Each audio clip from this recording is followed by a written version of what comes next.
Assalamualaikum. Kumpulan kami akan membentangkan mengenai zaman pertengahan. Dalam sejarah Eropah, zaman pertengahan bermula dari abad ke-5 sehingga abad ke-15. Ia bermula dengan kejatuhan kerajaan Rom Barat dan bergabung menjadi zaman kebangkitan dan zaman penemuan. Zaman pertengahan terbahagi kepada 3, iaitu awal, pertengahan dan akhir. Hello everyone, my name is Engkarling Maron. Today I'm going to talk about the early medieval period. Medieval is the Latin term for the Middle Ages. It comes from the same word that gave us median in mathematics.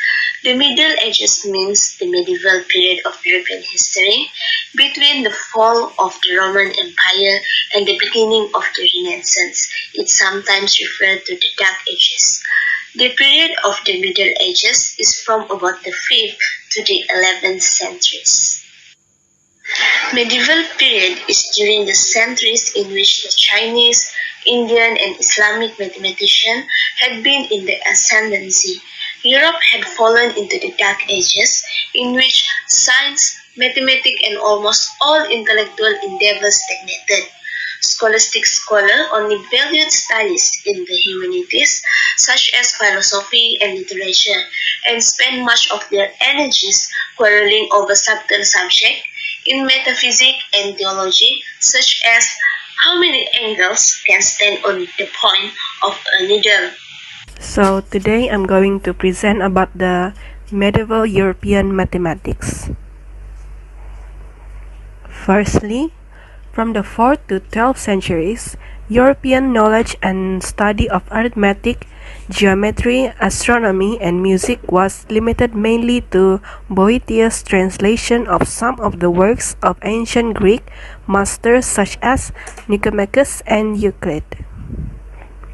Next, all trade and calculation was made using the clumsy and inefficient Roman numerals system and with an abacus based on Greek and Roman models. Next is the mathematical cultures of medieval Europe. First, mathematics in medieval Europe was not just the purview of scholars who wrote in Latin, although certainly the most familiar of mathematicians of that period did write in that language, including Leonardo of Pisa, Thomas Bradwardine, and Nicole Oresme. These authors and many others were part of the Latin Catholic culture that was dominant in Western Europe during the Middle Ages. Yet, there were 2 other cultures that produced mathematics in that time period.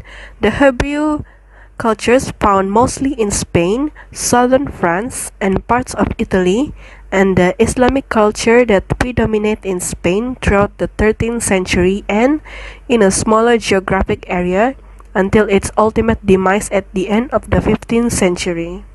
Lastly, in fact, in many areas of mathematics, Hebrew and Arabic-speaking mathematicians outshone their Latin counterparts. In what follows, we will consider several mathematicians from each of these 3 mathematical cultures and consider how the culture in which each lived influenced the mathematics they studied. Thank you. That is all from me. Seterusnya adalah Leonardo of Pisa. Biografi.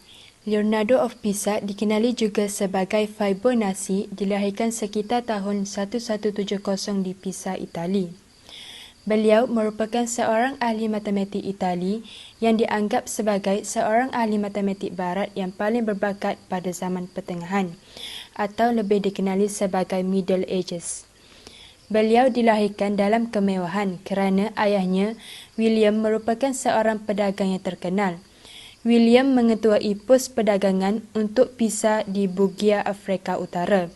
Sebagai anak muda, Fibonacci pergi ke sana untuk menolong ayahnya dan di sanalah beliau belajar mengenai sistem nombor Arab. Fibonacci kemudiannya pergi ke wilayah Mediterranean dan beliau bertemu ramai pedagang dan belajar mengenai sistem aritmetik. Pada tahun 1202, beliau menulis apa yang telah dipelajarinya dalam buku Liber Abasi. Buku ini menunjukkan kepraktisan sistem nombor Arab. Buku ini disambut baik oleh para sarjana Eropah dan memberi kesan penting terhadap pemikiran Eropah. Beliau juga memperkenalkan jujukan nombor Fibonacci atau lebih dikenali sebagai Sequence of Fibonacci Numbers.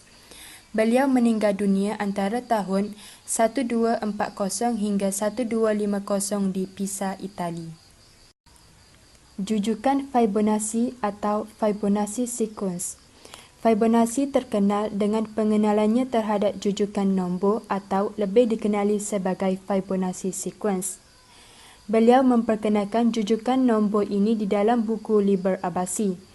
Dalam bab 12 buku ini, ada masalah yang dapat mengganggu akal beliau, iaitu mengenai masalah pembiakan arnab. Beliau menyatakan bahawa selepas sebulan, jumlah pasangan arnab meningkat dari 1 ke 2, 2 ke 3, 3 ke 5 dan seterusnya. Beliau telah mengenal pasti urutan pertambahan bilangan arnab tersebut dengan menambahkan 2 nombor daripada sebelumnya. Berikut merupakan contoh Fibonacci sequence, iaitu 0, 1, 1, 2, 3, 5, 8, 13, 21, 34 dan seterusnya.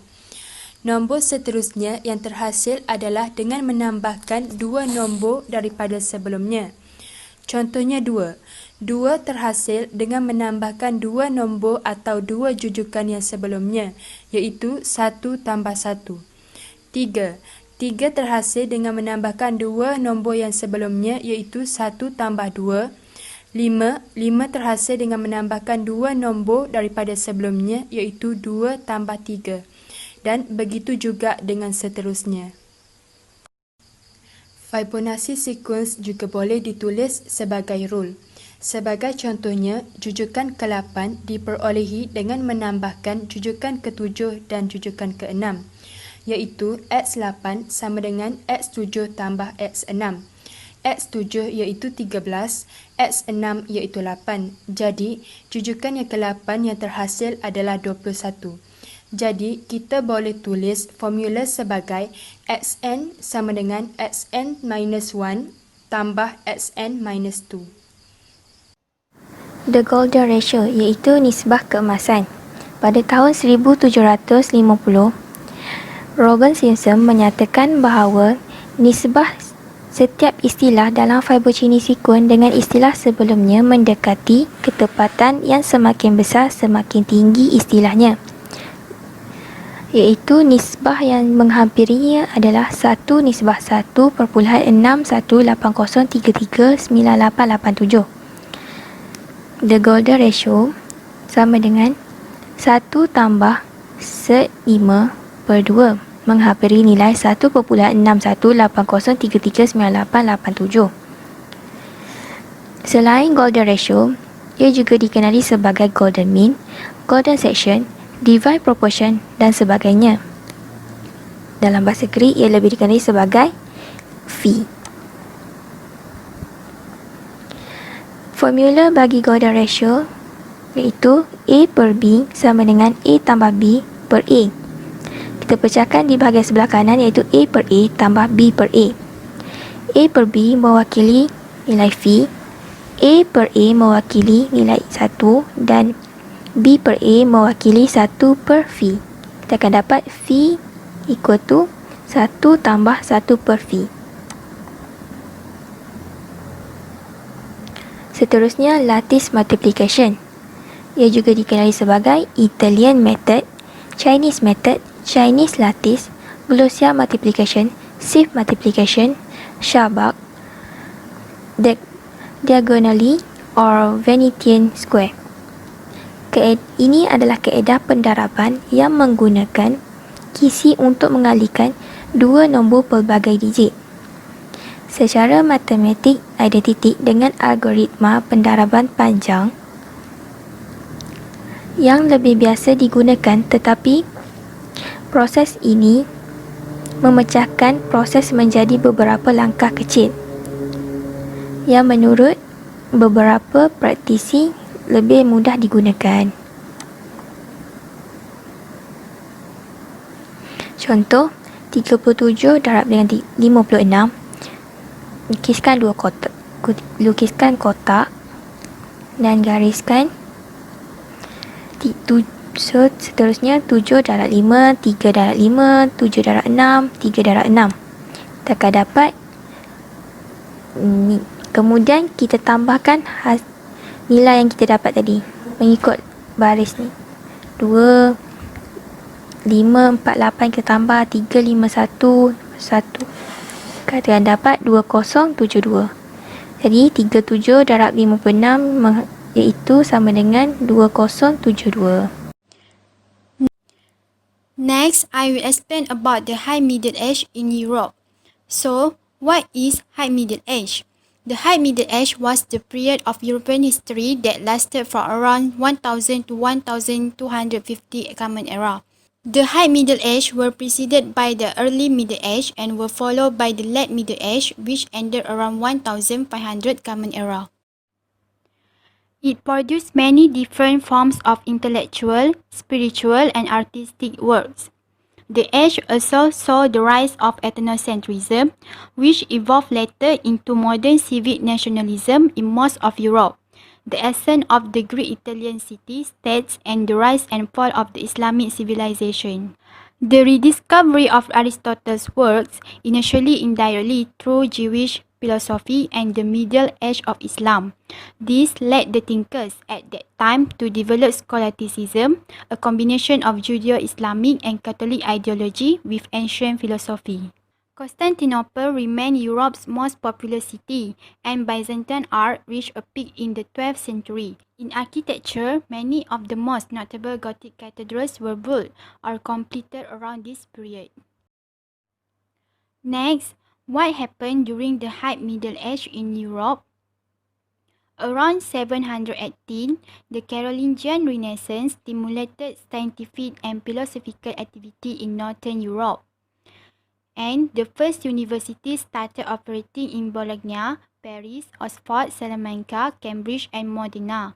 The Vikings settled in the British Isles, France, and elsewhere, and Norse Christian kingdoms started developing in their Scandinavian homelands.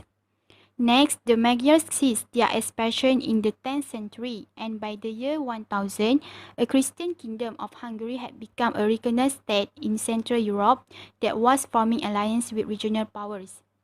And next, the powerful Byzantine Empire of the Macedonian and Komnenos dynasties gradually gave way to the resurrected Serbia and Bulgaria and to a successor state, who Crusaders continually fought each other until the end of the Latin Empire. In the 11th century, populations north of the Alps began a more intensive settlement, targeting new lands, some of which areas had reverted to wilderness after the end of the Western Roman Empire, in which Europeans cleared and cultivated some of the vast forests and marshes that lay across much of the continent. The Catholic Church, which reached the peak of its political power around then, called armies from across Europe to a series of crusades against the Seljuk Turks. And then, the Crusaders occupied the Holy Land and founded the Crusader states in the Levant. Either wars led to the Northern Crusades. Next, the Christian kingdoms took much of the Iberian Peninsula from Muslim control, and the Normans conquered southern Italy, or part of the major population increases and the resettlement patterns of the era. Next, medieval mathematics during High Middle Age. Since Europe had fallen into the Dark Age, in which science, mathematics, and almost all intellectual endeavors stagnated, so, during 12th century, Robert of Chester translated Al-Khwarizmi's important book on algebra into Latin, and the complete text of Euclid's Elements was translated in various versions by Adelard of Bath, Hermann of Carinthia, and Gerard of Cremona. The great expansion of trade and commerce in general created a growing practical need for mathematics, and arithmetic entered much more into the life of common people and was no longer limited to the academic realm. And during 15th century, the advent of the printing press had a huge impact, which led The numerous books on arithmetic were published for the purpose of teaching business people computational methods for their commercial needs, and mathematics gradually began to acquire a more important position in education. And the last is medieval mathematician during High Middle Age. First, Leonardo Fibonacci. His contribution by spreading the use of Hindu-Arabic numeral system throughout Europe early in the 13th century, which soon made the Roman numeral system obsolete and opened the way for great advance in European mathematics. Second is Frenchman Nicole Oresme. He used a system of rectangular coordinate centuries, and leading from his research into musicology, he is the first to use fractional exponents and also work on infinite series, being the first to prove that the harmonic series is a divergent infinite series. And the third is the German scholar Regiomontanus. His main contribution to mathematics being in the area of trigonometry, and he separated trigonometry from astronomy, and it was largely through his efforts that trigonometry came to be considered an independent branch of mathematics.